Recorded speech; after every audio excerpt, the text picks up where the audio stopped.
Ben Chilwell cleans out his locker at the Leicester training ground. Apparently there's a breakthrough. Stay tuned. Welcome to the Kafkas, you guys, and welcome to the latest Chelsea transfer news. We need a left back, and today is all about this left back. Ben Chilwell apparently cleans out his locker room and says arrivederci to Leicester. Why would he say arrivederci? He's English. He says goodbye. No Italian for that. But I'm giving you three alternatives. Three alternatives to Ben Chilwell that could potentially come in and be cheaper. We're going to talk about all four players, and you're going to tell me which one you want. And let's go. But before we get to that stage, you got to do me that massive favor. You're going to hit the like button. It's free. It's free of charge. It ain't going to cost you nothing. Just a little bit of effort. Just a little bit of clicking. Boom. You've done it. Thank you very much. Hit the subscribe button. Hit that bell notification. Let's get on with the video. 200 likes. Here we come. According to reports, Ben Chilwell cleared his locker room out. Apparently, there's been a breakthrough between the two clubs. Ben Chilwell is adamant he's going to become a Chelsea player. What does this mean for the club, and what region could this fee potentially be at? This story has been nothing but unconventional. Look, Leicester demanding £70 million. Yeah, I'm the same as you guys. £70 million they want for Ben Chilwell. Chelsea apparently are willing to offer anything between £40 and £50 million, including in bonuses, add-ons, you know the whole shenanigans, right? They don't want to pay the money up front. They're going to negotiate. But Leicester don't want to budge. Apparently, Leicester have budged and have narrowed it down to 60 million, and there's been a breakthrough because this is a big thing from Ben Chilwell. Ben Chilwell has cleared out his locker. Let me give you guys the positives and the negatives of Ben Chilwell. Let's go with the positives first. Ben Chilwell is a very good vocal left back. The man is consistently talking to his centre-back, consistently talking to his left winger and his midfielders. He's very vocal and possesses good leadership qualities. He's comfortable on the ball. He's not perfect, but he's comfortable. So he can play a possession-based style of football. You saw this with Leicester. He's got a very good cross and he's got a lot of energy. Consistently up and down that flank. It's something that we could use in this team. Without a shadow of a doubt, he would be an addition and improvement on what we currently have. Emerson doesn't play football for us. Frank doesn't see him as an alternative option. And Alonso can't defend. So when you start putting in the characteristics of Chilwell, it's very positive. My negative with Ben Chilwell is he's very expensive. The alternatives are considerably cheaper. And the money we've currently outlaid on Hakim Ziyech, Timo Werner, and potentially Kai Havertz, I don't think it's the correct way for the club to approach another signing. We still need a centre-back and we still need a goalkeeper. Criticizing his game, though, I don't think he's outstanding at anything. For example, he's not an outstanding left-back at going forward, nor is he very good at defending one-on-one. He is very average. And you know what? You're going to say, Alex, we've got terrible at the moment. Average will do. I understand that. But when we're investing such a lump sum into an asset, I want him to be better than average. So I'm very worried. And don't take it the wrong way. I don't think we're too good for Ben Chilwell. I just think Ben Chilwell isn't good enough for Chelsea. That's the difference. Alright, gang. So there are three alternatives that we're currently going to look at for today. All linked with Chelsea. Sergio Reguilon, Alex Telles, and Nicolas Tagliafico. All three of them have been linked with Chelsea. We're going to go positive, negatives, positive, negatives, positive, negatives. And then I'm going to give you my opinion on which one I want. And then we'll proceed with that. We're going to start with Sergio Reguilon. Sergio Reguilon is a Real Madrid player, played at Sevilla, and has been absolutely fantastic this season. If you play FIFA, you know this guy's Team of the Week card was regularly boosted. And he was getting all the props and the ratings for being in the Team of the Week. But what are his positives? He's very energetic. He loves to go forward and he's very good in the final third. He's a technical player, very stereotypical Spanish in the sense that he's comfortable on the ball, very good at driving with the ball, and most importantly, he's got neat control. He's a player who doesn't lack emphasis in the final third, and I think that would be something that I would look forward to seeing at Chelsea. Considering the fact that we could have Pulisic or Hudson-Odoi who'd like to come in, having an alternative on the overlap would be phenomenal. And Reguilon offers that threat with his directness and pace. The negatives with Sergio Reguilon is that he is so obsessed with going forward, he's not the most reliable going backwards.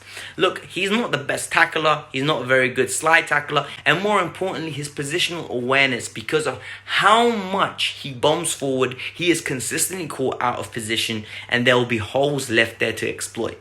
He's very similar to Alonso, just a lot more blessed with physical attributes in getting back.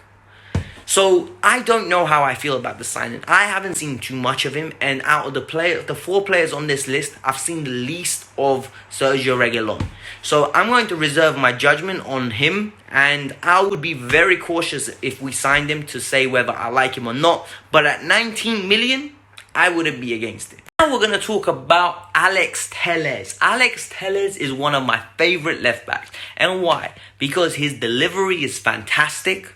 He's very comfortable on the ball, and he loves to bomb forward. He's a Brazilian international, very experienced, has won a lot of good, important games with his clubs because he's played for Galatasaray, played a good experience in Turkey, Porto, a very good experience there, and the player's always been one step away from making the move to an elite level club, but it's always fallen through. He's very comfortable on the ball, as I've said to you before. He's got good height, good attributes to be a phenomenal left back at a club like Chelsea, especially when we're so dominant in possession. I'm very excited to get him. Excellent free kick taker, could be a good outlet to have. Good corner kicks. He looks very promising. I'm not going to lie. For 25 million, very cheap alternative. My issue with Alex Telles is the Alonso factor. He can't defend. Guys, he has no interest in defending. You would rather let his left winger do the defending instead of himself. He literally has zero interest. So we will have to have a defensive solidity in the midfield to cover for his negligence in the defensive end, because he has no intent. He's not a very good tackler. His concentration levels are all over the place when it comes to the defensive aspects of the game. And it would be very risky in the sense that we already have a leaky defense. So offering a great alternative going forward, but yet we're partially getting weaker going backwards. I don't think this would be smart. No matter how much I love him as a player, I think I wouldn't want him at my club. I'm not going to lie to you. Finally, we have come to the Argentinian maestro, Nicolas Tagliafico. Tagliafico is a very good complete defender. He is not outstanding at anything, but yet he is very accomplished. Very good, comfortable on the ball, wins a lot of headers, good crossing attributes, and comfortable in possession. Can drive the ball, but more importantly, retain the ball with his technical abilities with a good wide range of passing attributes. This has all come from reading various outlets, and I've been impressed. What I have seen of him, personally, I haven't noticed him too much. But why is that? Because he's just staying out the light. Good defending, solid, good passing, nothing outlandish, what you want from a left back. I personally think a massive issue with Nicolas Tagliafico will be that his age. He's 27 years old, and it would be a short-term fix. It wouldn't be a long-term fix. But at this moment in time, I think Chelsea are that desperate that they would go for that. And as I said, he's not fantastic at anything. He isn't extremely blessed with pace. Nor am I saying is he slow. So it would be a good adjustment. And I think it's a toss of a coin to how he would adjust to the league. But at his price, I just feel like it's a sensitive alternative. But now I'm going to go in and give you guys my opinion. And I want your opinion in the comments below. My opinion follows as this. Start commenting yours. Who do you want out of the 4? So out of the 4 alternatives, all 4 bring a good credible case to the table. For me personally, I think I would go for the safety option, but that's due to the money. So Nicolas Tagliafico would be my guy because I would want to invest more into a goalkeeper and a defender. But if Chelsea can go get Ben Chilwell, honestly, if Frank wants Ben Chilwell, I think it's the right decision to give Frank what he wants. I'm not personally the biggest advocate for Frank's tactics and selections, but I think Frank deserves the opportunity to be backed by the board like no manager has ever been, just for what he's done for the club as a player And more importantly, I think it's about time the board stand up and be counted and say, you know what, we have backed our manager. So let's hope that happens. Main thing to take from this, it doesn't matter who we sign, it doesn't matter what we sign. We have to back the team, back the manager, and be supportive. Because no matter what, when he walks through that door, he's a Chelsea player. We have to back it. All these agendas go out the window. It doesn't matter who you preferred. You give him a chance, and then if he fails, call him out. But give him an opportunity to pass. This was the Cup, guys. You were going with positivity. Hit the like button, subscribe to the channel, do your thing. You know how it is. Any breaking news, I got you covered. Peace out. I'm out. Let's go.